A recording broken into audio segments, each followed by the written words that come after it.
काफी देर से इधर ओम ओम हो रहा है, उधर खामोशी है। थोड़ा सा आप सब भी बोलो एक बार, भारत माता की ऐसे नहीं, दोनों हाथ मुट्ठी बांधो ये बच्चे।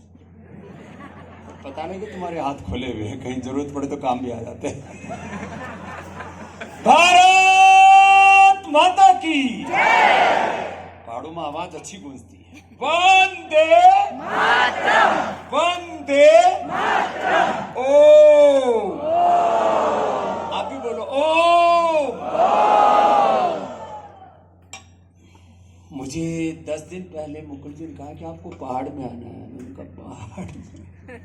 फिर बोले, मैंने कहा कहाँ आना है? बोले भीमताल में। सच्ची बात है, मैं भीमताल में पहली बार आया हूँ, लेकिन आगे लगा कि धरती का स्वर्ग है ये जगह, बहुत अच्छी है।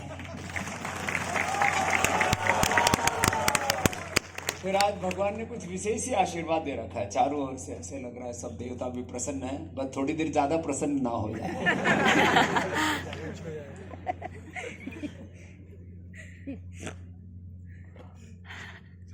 मैं हरियाणा के एक छोटे से गांव में अनपढ़ माँ बाप के घर में पैदा हुआ। 5वीं तक की कक्षा गवर्नमेंट स्कूल में गांव में पाई, क्योंकि आगे का स्कूल वहां नहीं था। उसके बाद एक पड़ोस में स्कूल था, वहां गया। फिर वहां से गुरुकुल में आया।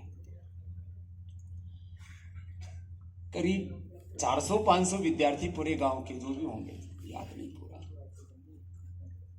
400-500 विद्यार्थी, एक टीचर हुआ करते थे। फिर वो बीड़ी पी लिया करते थे, तो मैंने 2-4 बार टीवी में बता दिया, भी जिंदा है, छोड़ दी उन्होंने। मास्टर उमराव सिंह जी। एक हरिराम चपरासी हुआ करता था, वो उनकी बीड़ी लाया करता था। हम बच्चे पढ़ा करते थे टाट पट्टी पर बैठ करके, क्लासरूम में कभी गए नहीं, क्योंकि वहां कुत्ते और वो जो है कबूतर रहा करते थे। हम लोग शीशम के पेड़ के नीचे बैठ करके पढ़े, और कभी कभी हमारे टीचर सो भी जाया करते थे, तो बच्चे वो जो टाट पट्टी होती थी उसकी सूतली लगा करके और मास्टर जी के नाक में ठोक दिया करते। और फिर बच्चों में एक ऐसा होता है, किसी ने बता के नहीं दिया 5 साल में कि किसने वो सूतली ठोकी। तो मैं आपको इसलिए बात बता रहा हूं, हम अभाव में पले, लेकिन पढ़ने में पूरा ध्यान देते थे। जब तक हम स्कूल में पढ़े, 8वीं तक पढ़ते पढ़ते हमारे भीतर इतना विद्रोह पैदा हो गया था पाश्चात्य शिक्षा के प्रति, कि मुझे केवल और केवल गुरुकुल में ही पढ़ना है। गांव में भी फर्स्ट रहे, पड़ोस के 8वीं का बोर्ड हुआ करता था, उसमें भी प्रथम कोटि के रहे, लेकिन फिर लगा नहीं मुझे। जैसे महर्षि दयानंद ने कहा, स्वामी श्रद्धानंद जी ने इस युग में पहला गुरुकुल बनाया था, गुरुकुल कांगड़ी, तो मुझे गुरुकुल में पढ़ना है। और मैं सीधा वहां गांव से, छोटा सा गांव, पता नहीं है गुरुकुल कांगड़ी का, यहीं के लिए निकल पड़ा।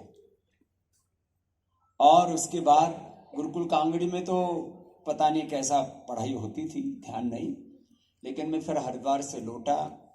फिर पूज्य गुरुदेव आचार्य बलदेव जी के श्री चरणों में मैंने गुरुकुल की शिक्षा दीक्षा पूरी की, अष्टाध्यायी पढ़ी, करीब 10,000 सूत्र मंत्र याद किए मैंने। लगभग उस समय उम्र होगी हमारी 15-16 साल की। और 2 चीजें गुरुकुल से सीखी बड़े रूप में, सार में कुछ बातें कहने। एक तो 18 घंटा पुरुषार्थ करने का स्वभाव। क्या बोला बच्चों? 18 घंटा पुरुषार्थ करने का स्वभाव। एक क्षण भी अकर्मण्य होकर के नहीं बैठना। मैं इसलिए आपको आज कुछ हेडलाइंस ही पर ही बात कर पाऊंगा, क्योंकि एक एक बात को विस्तार से करना तो बहुत बड़ा हो जाएगा। आज ने मुकुल जी के प्रीति के कारण से, आज ने कमल जी, एक ऐसे ये मॉडर्न एजुकेशन के पुरोधा हैं, लेकिन स्वभाव से हमारे गुरुकुलों के आचार्यों जैसा इनका स्वभाव है बहुत। और एक ऐसा करो कमल जी, जैसे हमने अपने आप गुरुकुल में, आचार्य कुलम में, विश्वविद्यालय में बना रखा है कि कम से कम दैवी संपद के 3 श्लोक सब बच्चे, 5 श्लोक सब बच्चे याद करें। आप उसको जीते ही हो सब बच्चे, चाहे आप जो भी सब्जेक्ट पढ़ रहे हो, सारे सब्जेक्ट पढ़ने चाहिए, कोई इसमें दो राय नहीं। मैंने चाहे गुरुकुल में मूल रूप से व्याकरण विषय पढ़ा, जैसे हमारे ज्ञानंद जी ने व्याकरण के, ये 90 व्याकरण वाले, मैं प्राचीन वाला हूं। और हमने सूत्र कैसे याद किए बिना उनके अर्थबोध के। 4000 सूत्र अयुन रिली के होंगे यो छाय रोटलन यमगणनम छबे गणदस का पचट चटता का पचर हल वृद्धि दे चेते गुण इको गुण वृद्धि न धातु लो तो आर धातु के कंत जदी धी विटाम अंतरा संयोग से लेकर के अ तक पूरा 4000 सूत्र अगर मारे 4000 सूत्र, फिर उसके बाद में पढ़ते रहे, ठीक है। लेकिन एक बात जो मैं आपको बोल रहा था, जिसके लिए मुझे मुकुल जी ने आपको बुलाया कि गुरुकुल का मैं बोध दूं आपको। गुरुकुल क्या बोध देता है? गुरुकुल आपके स्वभाव में पुरुषार्थ को डालता है। मैंने गुरुकुल में यद्यपि मूल रूप से व्याकरण विषय पढ़ा, व्याकरण शास्त्र, लेकिन व्याकरण शास्त्र को मैंने प्रामाणिकता से पढ़ा और पुरुषार्थ करने का स्वभाव बना लिया। सुबह 4 बजे उठना और 10 बजे तक पुरुषार्थ करते रहना। एक दिन भी मैंने आज तक दिन में शयन नहीं किया।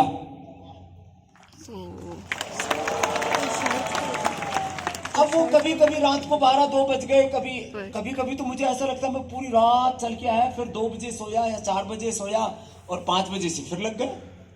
तो कभी बैठे बैठे आंख लग जाए वो अलग बात है, प्रयत्न पूर्वक या जानबूझ करके सोया नहीं। और गुरुकुल के दरमियान तो मैं 1 मिनट भी पलक झपकी और तुरंत पानी छींटे मार लेता था, क्योंकि मैंने गुरुकुल की हमारी प्रणाली में ये एक सूत्र दिया था, दिवा मां स्वापसी, दिन में नहीं सोना। और अब तो मैं खुद भी नहीं सोता और औरों को भी नहीं सोने सुबह उठा देता हूं। मेरे साथ सुबह कम से कम 5 करोड़ लोग योग प्रैक्टिस करते हैं। कितने बच्चे? कम से कम बता रहा हूं। और पूरी दुनिया के आज यदि करीब 800 करोड़ की आबादी है, थोड़े दिनों में 1000 करोड़ की आबादी हो जाएगी आने वाले 20-25 सालों में। मैं आज आपसे, जैसे हमारे उमाशंकर जी बोल रहे थे कि आने वाले 10-20 साल बाद क्या होने वाला है, 10-20 साल बाद कुछ लोग कहते हैं ये गजवाई हिंद वाले आ रहे हैं, सिर तन से जुदा करने वाले नारे लगा रहे हैं। मैंने कहा नारे लगाते रहेंगे। आने वाले 10-15 सालों में आधी से ज्यादा आबादी पूरी दुनिया की योग करेगी और सनातन धर्म की जय जयकार करेगी, क्योंकि पूरी दुनिया को खोज है, तलाश है कि हमें physical, mental, emotional, spiritual, all type of health कैसे हम पाएंगे। योग मात्र एक फिजिकल एक्सरसाइज नहीं। मैं कह रहा था बच्चों, मैंने व्याकरण शास्त्र पढ़ा, लेकिन उसके साथ मैंने दर्शन शास्त्र पढ़ा, फिर वेद शास्त्रों का अध्ययन किया, आयुर्वेद शास्त्र का अध्ययन किया, चिकित्सा शास्त्र का अध्ययन किया, करते करते, सेवा करते करते, काम करते करते अर्थशास्त्र का भी अध्ययन किया। पूरी दुनिया का कोई भी टॉप इकोनॉमिस्ट मेरे साथ में बहस ही नहीं कर सकता, मेरे से अर्थशास्त्र का ज्ञान प्राप्त कर सकता है। यह है गुरुकुल शिक्षा। मैं गुरुकुल का पढ़ा हुआ हूं। आज हम लोग 40,000 करोड़ की टर्नओवर की कंपनी चलाते हैं। कितने की? सुन लो है बच्चों, खाली शब्द शास्त्र ही नहीं, खाली शब्द ही नहीं पढ़ने, शब्द के बाद अर्थ भी आना चाहिए। अर्थ मतलब अर्थ मानी पैसा और वो अर्थ केवल अपने लिए नहीं, अर्थ परमार्थ के लिए। क्या है बोलो? अर्थ क्या बोले बेटियों? अर्थ कि अर्थ मेरे पास। अब बोलते लोग कहते हैं बाबा जी तो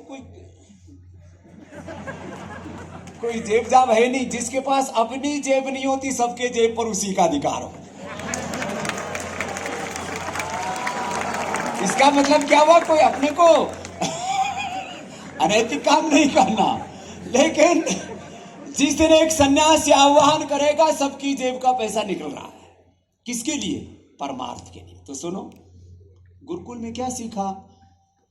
व्याकरण शास्त्र से लेकर के जिस शास्त्र को पढ़ो। मैं अब ये गुरुकुल, ये शिक्षा पद्धति का प्रभाव है, परिणाम है कि जो प्रामाणिकता से अध्ययन करता है, विद्याभ्यास, हम विद्या पढ़ने को क्या बोलते हैं? विद्याभ्यास। योगाभ्यास के साथ, श्रेष्ठ व्रतों के अभ्यास के साथ, जो योगाभ्यास के साथ विद्याभ्यास करता है, उसके अंदर सारी विद्याएं तो हमारे भीतर है। सारे ब्रह्मांड का ज्ञान इस पिंड में। ये सिर द्युलोक का प्रतीक है, ये धड़ अंतरिक्ष लोक का प्रतीक है, और ये पृथ्वी लोक का प्रतीक है हमारे पैर चरण। यस्य भूमि प्रमांतरिक्षम उतोदरम दिवम यश्चक्रे मूर्धारम तस्मै ज्येष्ठाय ब्रह्मणे नमः। तो गुरुकुल मां, ये तो प्रतीक है छोटे छोटे। मैंने भी गुरुकुलों से योग सीखा। मुझसे बहुत लोग पूछते हैं, बाबा जी आप तो करोड़ों लोगों के योग गुरु, आपका गुरु क्या है? मैंने कहा मेरा ग्रंथ गुरु है, मैंने किताब पढ़ी थी, मुझे कोई सिखाने वाला नहीं मिला था। ये जो सारे आसन, ये जो कठिन कठिन आसन, सब सामान्य आसनों से लेकर के, और ये जो नोली क्रिया में करता हूं,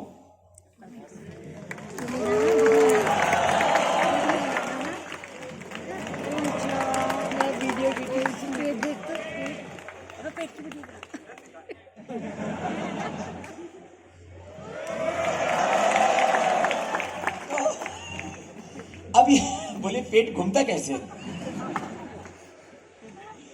तो मैंने किताब में पढ़ा कि बीच में से निकालो और हाथ ऐसे घुमाओ और पेट घूमने लगता है, तो घूमने लग गया। अब बहुतों के तो बीच में पूरा ठसाठस माल भरा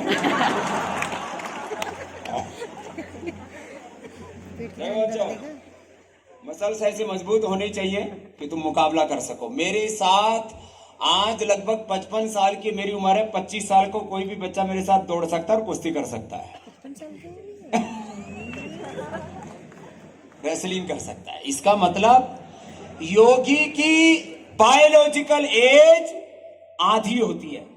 ये इसको तो उठा के पटकूंगा, टूट जाएगा।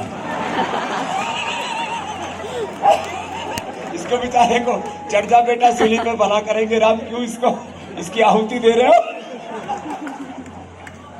खैर ये तो हंसी मजाक की बात है। तो योग करोगे तो बच्चों ए सुन लो, ग्राफिक एरा वालों, तुम्हारे ग्राफिक्स ठीक करके जाने आज मुझे। बायोलॉजिकल एज कितनी होगी तुम्हारी? आधी। 50 साल में तुम कितने की दिखाई दोगे? 25। और 100 साल में 50। तो इतनी एनर्जी रहेगी तुम्हारे भीतर। अभी भी मैं रोज 18 घंटे पुरुषार्थ करता हूं। और देख लेना बच्चों, जब तक तुम 50 साल के होगे लगभग, तब तक मैं 100 साल का भी ऐसे ही मिलूंगा तुम्हें। ये प्रैक्टिकल बात कर रहा हूं, गुरुकुल का व्यवहारिक जीवन, ये है गुरुकुल का जीवन। अपने शरीर बल को बढ़ाओ, ये शरीर 100 साल तक काम आएगा। शरीर कितने साल तक काम आएगा? ये तुम्हारी पूंजी है, शरीर को मजबूत बनाओ। इसके लिए आधा से 1 घंटा सुबह उठ करके पसीना बहाओ। कुछ बच्चे सर्दी हो गई, जुकाम हो गई, आज कोरोना, अरे आजकल तो बीपी भी बहुत बढ़ रहा है, शुगर भी हो रहा है, कुछ मुटियार है, कुछ बेटी भी मोटी हो गई, कुछ बेटे भी है। अरे ये क्या हो रहा है? मेरे को तो स्ट्रेस बढ़ गया, नींद नहीं आ रही। हमको पता ही नहीं, आज मैं करोड़ों लोगों का स्ट्रेस दूर करता हूं, लेकिन आज तक मुझे नहीं पता लगा स्ट्रेस होता क्या है। मैंने किताबों में पढ़ा है, लोगों को देखा, इसलिए मैं स्ट्रेस को जानता हूं। मैंने कभी एक्सपीरियंस नहीं किया व्हाट इज द स्ट्रेस। मुझे स्ट्रेस हो गया। मैं तुम्हारे सामने खड़ा हूं, सैकड़ों काम करता हूं, हेल्थ के, एजुकेशन के, रिसर्च के, एग्रीकल्चर के, इंडस्ट्री के, मैन्युफैक्चरिंग के, डिस्ट्रीब्यूशन के, सेल्स एंड मार्केटिंग के, सब कुछ करते हुए भी सदा प्रसन्न रहता हूं। यह है गुरुकुल शिक्षा। खुश रहो हमेशा। कुछ जब देखो ना, तब बेचारे सिर धुन करके बैठते रहते हैं। क्यों? खुश रहो, मस्त। ये जो बच्चे आए हुए हैं ना, सारे बहुत खुश बच्चे। एक बार जोरदार अभिनंदन कर देता हूं। और 100 साल तक ऐसे खुश रहना। अच्छा, जो भी कुछ हम जिंदगी में करते हैं, किसके लिए करते हैं? खुशी के लिए तो करते हैं। पढ़ाई लिखाई करते हैं, कमाई करते हैं, गाड़ी खरीदते हैं, मकान बनाते हैं। और मैंने सुना लोग ब्याह भी इसलिए करते हैं कि खुशी के लिए, बाद में मिलनी नहीं, अलग बात है।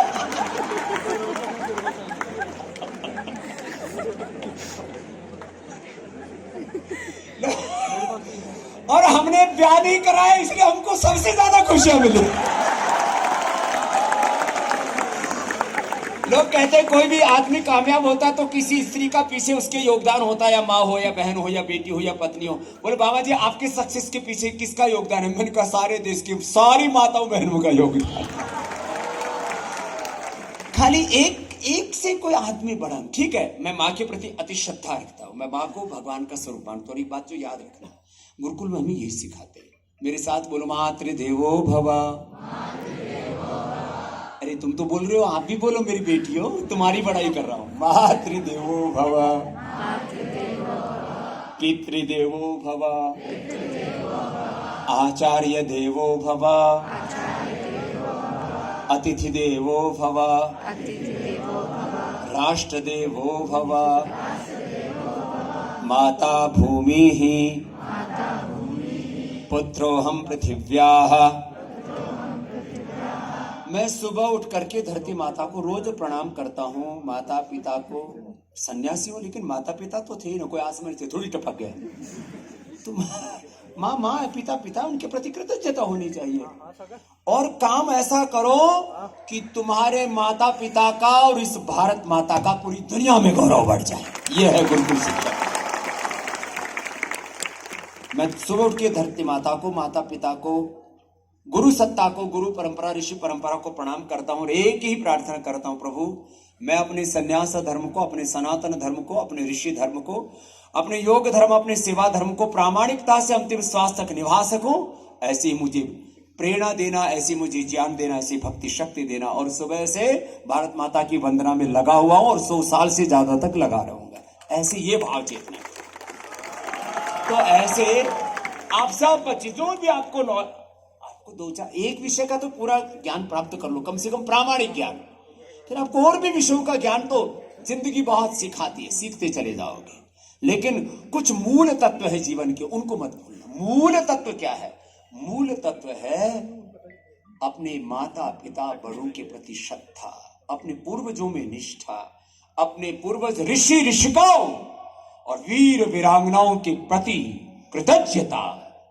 अपने पूर्वजों ने क्या नहीं किया, लाखों लाखों लोगों ने कुर्बानी दी इस देश को आजादी दिलाने के लिए। ये तो अब की घटना है। ये जब से सृष्टि बनी है लगभग 200 करोड़ वर्षों से हमारी पूर्वजों की सतयुग द्वापर त्रेता से चली आ रही है पावनी परंपरा। उन अपने अनंत कोटि कोटि ऋषिमुनियों के प्रति गौरव का भाव रखना, कभी भी हीनता का भाव नहीं होना चाहिए, आत्म गौरव का भाव। ये आत्म गौरव सिखाता है गुरुकुल। ये सारे शिक्षा सूत्र दिए हुए गुरुकुल के, बहुत अच्छी अच्छी पुस्तकों का संकलन किया। और जो आज बात कही है, गुरुकुल मन, यदि मैं 2 शब्दों में कहूं तो गुरुकुल आपको समृद्धि तो देता ही है। गुरुकुल से समृद्धि होती है, गुरुकुल वाला समृद्धि अर्जित कर सकता है, पूरी दुनिया में बड़ा ब्रांड खड़ा कर सकता है और उससे अर्जित अर्थ को अपने स्वार्थ के लिए नहीं परमार्थ के लिए लगाता है। इसका लाइव एग्जांपल स्वामी रामदेवाचार्य बालकृष्ण पतंजलि। लेकिन समृद्धि के साथ संस्कार, क्या बोला बच्चों? समृद्धि के साथ संस्कार मूलक समृद्धि, सात्विक समृद्धि। समृद्धि तो असुर के पास भी आ जाती है, रावण के पास भी थी समृद्धि। तामसिक राजसिक समृद्धि नहीं, सात्विक समृद्धि, संस्कार मूलक समृद्धि, परोपकार मूलक समृद्धि, दैवी संपद के साथ जीवन की सारी संपदाएं हम अर्जित करें। बच्चों, आप में से बहुत से बालक सुदूर पहाड़ों से उतर करके धरती पर देवता की तरह प्रकट हुए। आप बहुत से बच्चे, माँ बाप आपके किसी के थोड़े मीडियम क्लास होंगे, किसी के गरीब भी होंगे, कुछ बच्चे आप में से कर्ज लेकर के भी पढ़ रहे होंगे। कोई बात नहीं, कोई चिंता की बात नहीं। आपके पास कितना पैसा है? मैं गुरुकुल में पढ़ा तो मेरे पूरी गुरुकुल के पढ़ाई के खर्चे हुए होंगे 500 रुपए। कितने? 500 रुपए में पूरी पढ़ाई होगी। क्योंकि मैं गुरुकुल में पढ़ते हुए भी 4 से 8 घंटा वहां भी पुरुषार्थ करता था, अलग अलग तरह का। तो मेरी सब तरह की छूट थी। दूध 2 रुपए किलो मिलता था, वो मुझे फ्री में मिलता था, क्योंकि मैं 18-20 गायों की अकेला सेवा किया करता था। बाकी सबको खाने पीने के जो है रोटी के पैसे देने पड़ते थे। मैं 40 बच्चों की भिक्षा खुद मांग के लाया करता था, इसलिए रोटी के पैसे मेरे नहीं लगते थे। क्योंकि मैं सबको पढ़ाता भी था पढ़ते हुए, और जो पहले पढ़ के जाते थे वो किताब मुझे दे के चले जाए करते थे, इसलिए मेरी पढ़ाई के भी पैसे नहीं लगते थे। और कपड़े में पहनता ही नहीं था, एक तौलिया सा पहनता था। मैंने करीब 5-7 साल जितने दिन गुरुकुल में पढ़ा, सर्दी में जरूर 2 कपड़े ऊपर नीचे हल्के से आ जाते थे। कभी रजाई नहीं ओढ़ी, कभी कंबल नहीं ओढ़ा, कभी गर्म कपड़ा नहीं ओढ़ा। सर्दी में 2 कपड़े पहन लेते थे और एक तौलिया सा पहन करके, और बस पूरी पढ़ाई कर ली। और एक भी साबुन ना नहाने का ना कपड़ा धोने का इस्तेमाल किया। आप कहेंगे फिर ऐसे रहते कैसे थे? ऐसे ही रहते थे जंगलियों की तरह। आज भी हम स्वामी रामदेव लोगों को समझ में कहाँ आ रहा है। कोई कहता है बाबा तो बहुत बड़े आदमी हो, बाबा के पास तो बहुत बड़ा ब्रांड है। ज्यादातर लोगों को बाबा के पास बहुत माल है। माल के नाम पर बहुत जोर तक हंस रहे हैं। कुछ कहते हैं बाबा का बड़ा बुरा हाल है, रोज पंगे करता रहता है, जब तक जीऊंगा तब तक पंगे तो करूंगा। सन्यासी, गुरुकुल में पढ़ा हुआ सन्यासी, गुरुकुल में पढ़ा हुआ ब्रह्मचारी, गुरुकुल का ही बालक ऐसा होता है जो संसार की चली आ रही परंपराओं के विरोध में विद्रोह करने का भी साहस रखता है। साहस, शौर्य, वीरता, पराक्रम, ये गुरुकुल सिखाता है। ऐसे ठीक है, क्लासरूम में पढ़ाई, मार्क्स ले लिए और लटर पटर कुछ अच्छे नंबरों से पास हो गए, ये कोई पढ़ाई है? इतना नहीं। पढ़ाई करते करते तुम्हारे भीतर इतना साहस पैदा हो जाए कि तुम जिस क्षेत्र में भी काम करो उसमें दुनिया का सर्वश्रेष्ठ काम कर सको, ऐसा सामर्थ्य अर्जित कर लो अपने भीतर। तो वो सामर्थ्य कहां से आएगा? तुम्हारे भीतर से आएगा। ये नरेंद्र मोदी जी में सामर्थ्य कहां से आया? नरेंद्र मोदी जी ने ऑक्सफोर्ड, हार्वर्ड, कैम्ब्रिज में पढ़ाई की है क्या? सामान्य स्कूल में, सामान्य कॉलेज में पढ़ाई की। अमित भाई कौन से स्कूल में पढ़े? मैंने पूछा ही नहीं, कई बार मिला हूं, बात याद ही नहीं रहा पूछना। कौन से स्कूल में आप पढ़े हो यह महत्वपूर्ण नहीं। और बड़े स्कूल से तुमको जाना जाए, ये ऑक्सफोर्ड का प्रोडक्ट है, ये कैम्ब्रिज का, ये स्टैनफोर्ड का, ये हार्वर्ड का, फलाना ढिकड़ा स्वामी रामदेव गुरुकुल का प्रोडक्ट है। और तुम्हारा नाम तुम्हारे संस्थान से जाना जाए, ये तो फिसड्डी बात है। तुम्हारे कारण से तुम्हारे संस्थान का और तुम्हारे माता पिता और देश का नाम जाना जाए। ऐसा काम करके दिखाओ ना। काम से नाम होता है, स्थापित चीजों से। मैं वहां उस स्कूल में पढ़ा हूं, उस कॉलेज में पढ़ा हूं, ठीक है, अब तो ग्राफिक एरा बहुत बड़ा नाम हो गया है, लेकिन बात नाम की नहीं, बात काम की है। तो खैर, मुझे मुकुल जी ने बोला कि मैं आपसे कुछ बातें शेयर करूं, इसलिए मैंने आपको खाली इतना बोला, बच्चों अपने सामने एक लक्ष्य रखो हमेशा, और जिस लक्ष्य को रखते हो ना, वो तुम्हारे रोम रोम में, बॉडी में 37 ट्रिलियन सेल्स है। कितने बच्चों? 37 ट्रिलियन सेल्स से एक आवाज आनी चाहिए, एक उसमें ऊर्जा तरंगे ना, जैसे सूर्य है ना, ऐसे हजारों सूर्यों जैसा प्रकाश, प्रेरणा, ऊर्जा, उत्साह, उमंग, जोश, जुनून, अग्नि तुम्हारे भीतर है। वेद मंत्र कहते अग्नि अस्मि जन्मना जात वेदा घृतम विचक्ष अमृतम मासन अर्कस्थिधात रसो विमान जस्रु घर्म हविरस्मि नाम। तुम्हारे भीतर, जैसे श्रीमद् भगवद गीता में कहा थी, सूर्य सहस्रस्य भवेत् युगपदुत्थिता यदि भास सदृशी साक्षात् भास सस्य महात्मन। हजारों सूर्य जैसा प्रकाश, ज्ञान, शक्ति, शौर्य, वीरता, पराक्रम तुम्हारे भीतर है। जैसे छत्रपति शिवाजी महाराज में थी, जैसे महाराणा प्रताप में थी, चंद्रशेखर और सुखदेव भगत सिंह में थी। छोटे छोटे बच्चों ने यहाँ जो प्रेरणा दी, नेताजी सुभाष चंद्र बोस की, सारे बच्चों की श्रेष्ठ प्रस्तुतियों के लिए एक बार बहुत बहुत अभिनंदन। ये जो हम अपने प्रेरणा पुरुष, हमारे जो रोल मॉडल आइकॉन हैं, कभी भी सुन लो बच्चों, ये नचैया गवे मुंबईया वाले, उनको अपना आदर्श मत मानना, अपने ऋषि मुनियों को अपना आदर्श बनाना, अपने पूर्वज वीर वीरांगनाओं को अपना आइकॉन, अपना रोल मॉडल बनाना। ये आदर्श होंगे। गुटखा के लिए 25-50 करोड़ का विज्ञापन लेते, सारे बिके बैठे। जिसका देखो, पहले हम सोचते थे ये अक्षय कुमार तो नहीं बिकेगा, वो भी बिक गया, अजय देवगन भी बिक गया, सलमान भी बिक गया, अरे शाहरुख भी बिक गया। अरे ये सब टिकाऊ लोग माल है सारा का सारा। तो बच्चों, अपना आदर्श बनाना उन महापुरुषों को जिनको कोई खरीद नहीं सकता, जिनका चरित्र धवल है, जिनके ऊपर कोई दाग नहीं लगा है। ये एक्टर फैक्टर इनमें मत पड़ना चक्कर में बच्चों। कुछ लोग तो इंस्टाग्राम पर, फेसबुक पर, तू अपना फेस देख लेना। फेसबुक पर लगे रहेंगे, इंस्टाग्राम पर लगे रहेंगे, और फिर अपने भी भूंडी भूंडी से सेल्फी। मेरे सोशल मीडिया पर 5 करोड़ फॉलोवर हैं, लेकिन मैं उसमें रोज 5 मिनट से ज्यादा का समय नहीं लगाता। और फॉलोवर कितने हैं? अरे स्ट्रेस हो गया, मेरे को फॉलो ही नहीं कर रहा कोई, मेरे फ्रेंड्स ही नहीं बन रहे, मेरे को किसी ने लाइक ही नहीं किया।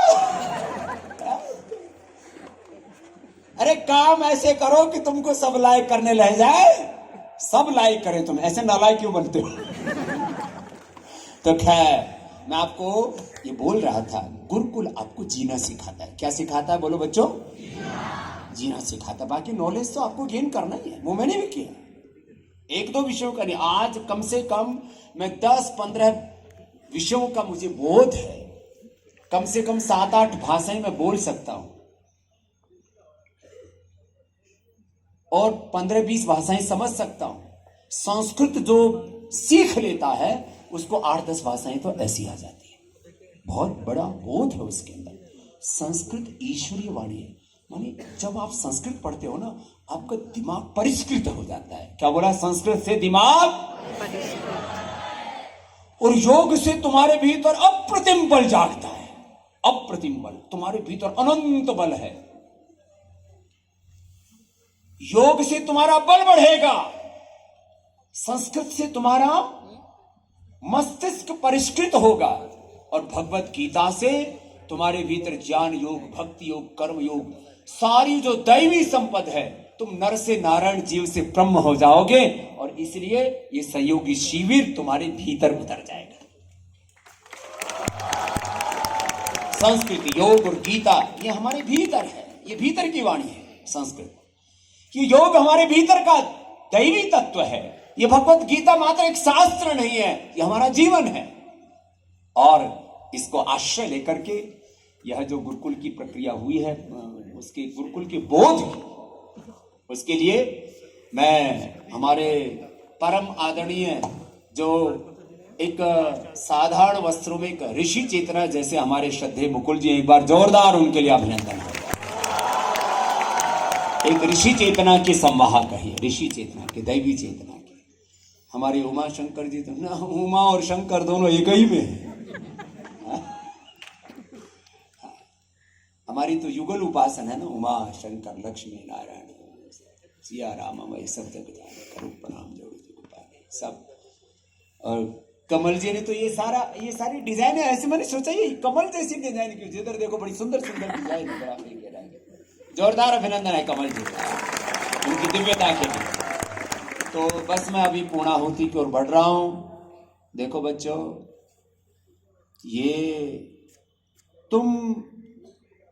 ये बच्चे तो हमारे गुरुकुलीय संस्कारों से दीक्षित होके जा ही रहे।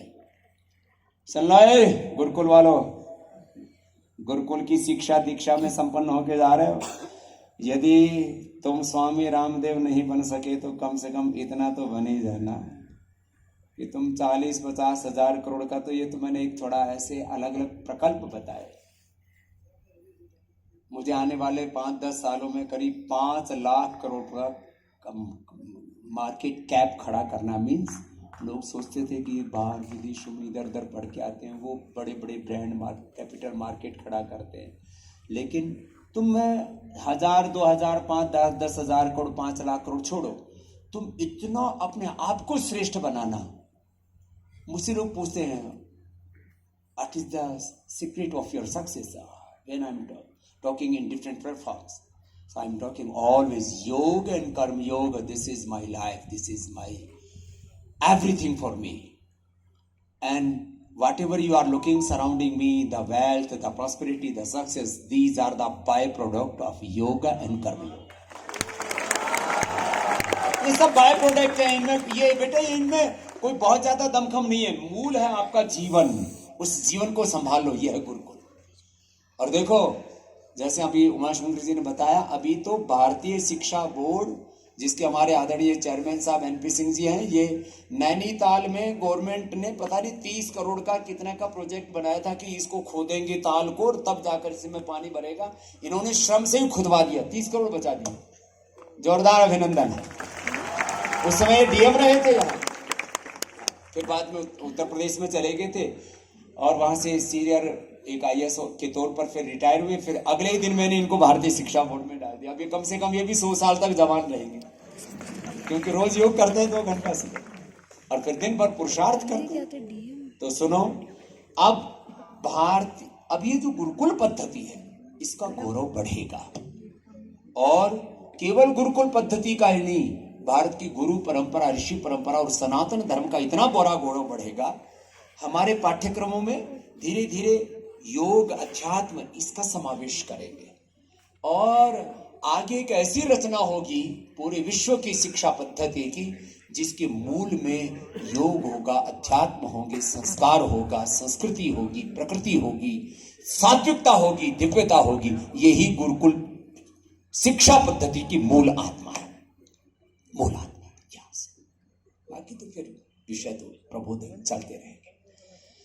तो बस मैं आप सब बच्चों से एक ही बात कहना चाहता हूं, भाई देखो, हम तो तुम्हें जैसे वातावरण में पढ़ने को मिल रहा है बच्चों, सुन लो, एक पहले ग्राफी करा वालों के लिए बोल रहा हूं, हमने तो इतने भवन जब जिंदगी के 25-30 साल पार कर लिए उसके बाद देखे।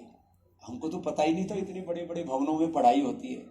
उनका गुरुकुल, हम स्कूल में पढ़े पेड़ के नीचे बैठ के, गुरुकुल में पढ़े पेड़ के नीचे बैठ के। मेरे से लोग पूछते हैं आपका जो है वो पढ़ाई जहाँ की वो उस गुरुकुल में कैसे भवन थे? मैंने कहा पेड़ के नीचे बैठ के पढ़े थे। इसमें क्या, आप लोगों को इतनी सुविधाएं मिली है, इतने संसाधन मिले, इतने अच्छे अच्छे गुरु प्राप्त हैं आपको, अब तो कितनी आगे बढ़ सकते हैं। हम तो अभाव संघर्षों में, चुनौतियों में, अंधेरों को चीरते हुए आगे बढ़े, धूल भरी गलियों से, अंधेरों भरी गलियों से आए। और बच्चों, आपको कितना 69 का ग्रुप है और तुम्हारे कितने बड़े बड़े गुरु आपको देखो प्रबोधन देने के लिए आए। हम जितने बच्चे उतने गुरु आ गए।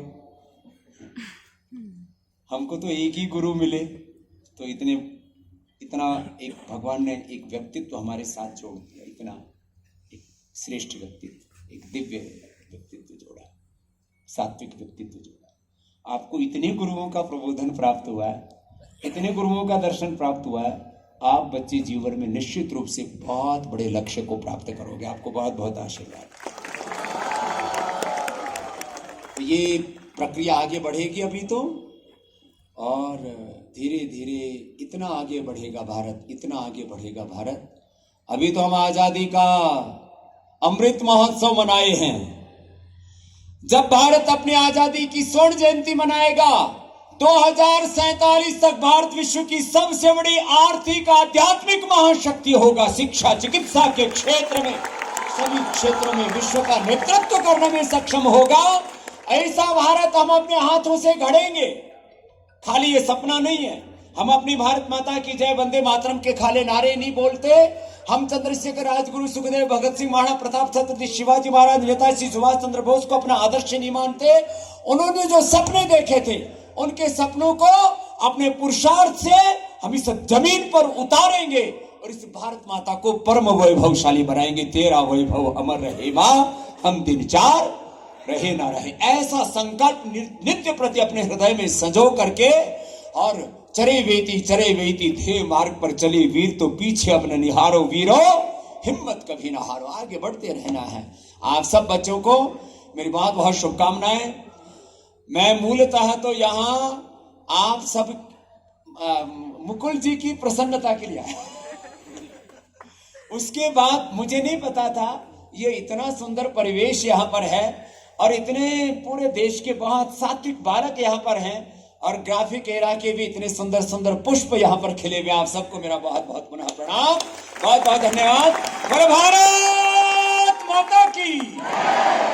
फिर से दोनों हाथ उठा के, भारत माता की, भारत माता की, वंदे वंदे